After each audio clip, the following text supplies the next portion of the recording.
Welcome back to Men's Health. Women have menopause. The question is, do men have a biological clock? And should women be interested in men's health? With us, Dr. Harry Fish.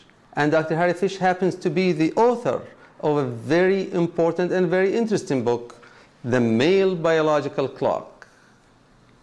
So, Dr. Fish, do men have a biological clock? Well, absolutely men have a biological clock. You know, when we talk about biological clock, we think about women. That's a decline in hormones as they age, decline in fertility, and an increased chance of having babies born with genetic problems.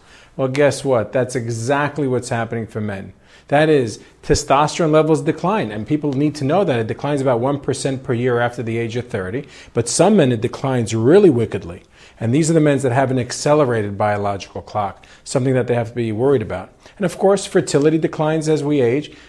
People don't want to hear that, but it's true. And unfortunately, the sperm of older men are associated with more problems with their offspring with genetic problems.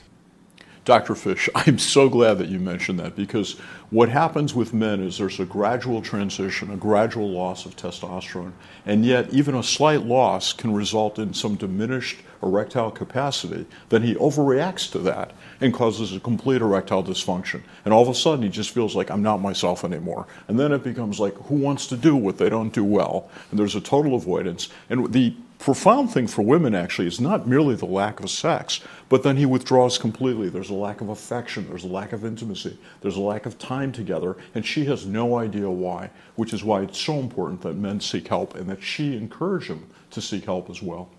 Do you think it has to do as acceptance? Men have to accept that there's a problem to get things kick-started? I wouldn't even call it accept that it's a problem. I would say accept the changes that are taking place in your body. You know, I use glasses now, but I don't think of myself as blind, but I do need this extra little assistance, and men as they age need a little more direct stimulation to be able to function. They have to continue to do exercise, but maybe doing a little more walking and a little less running.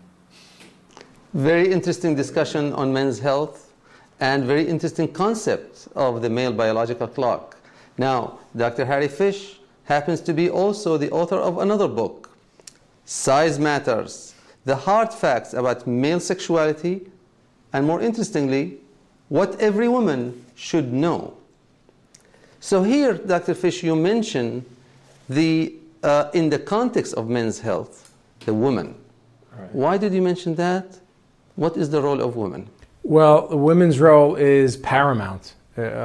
Essentially, women want to get the information. They want to know everything, and a lot of men are deniers. So what I tell everybody is that women are the ones that really ask the questions, and I always encourage men to get the book. Even though it's written for women, look at the questions, read the questions that women are asking, and then you'll know what women are thinking, because they are much more attuned to the issues of sexuality and health than men are. I mean, it was so smart of you to write the book for women, even though it's about men, because it's women who buy the books, it's women who educate themselves, and unfortunately, women ask these questions, and we should be asking them too. We should be asking our doctors for information. And indeed, unfortunately, one of the things that we've learned is that our doctors themselves don't provide enough information to men. They provide more information to women under the presumption that women care more about this than guys do. And we need to start caring more about ourselves.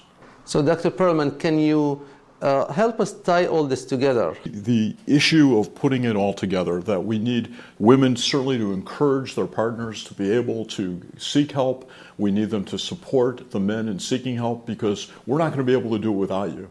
We definitely need your help. And by doing it together, I mean, everyone's life will be enhanced. So, in other words, we hear all the time that women are the drivers of health in every family.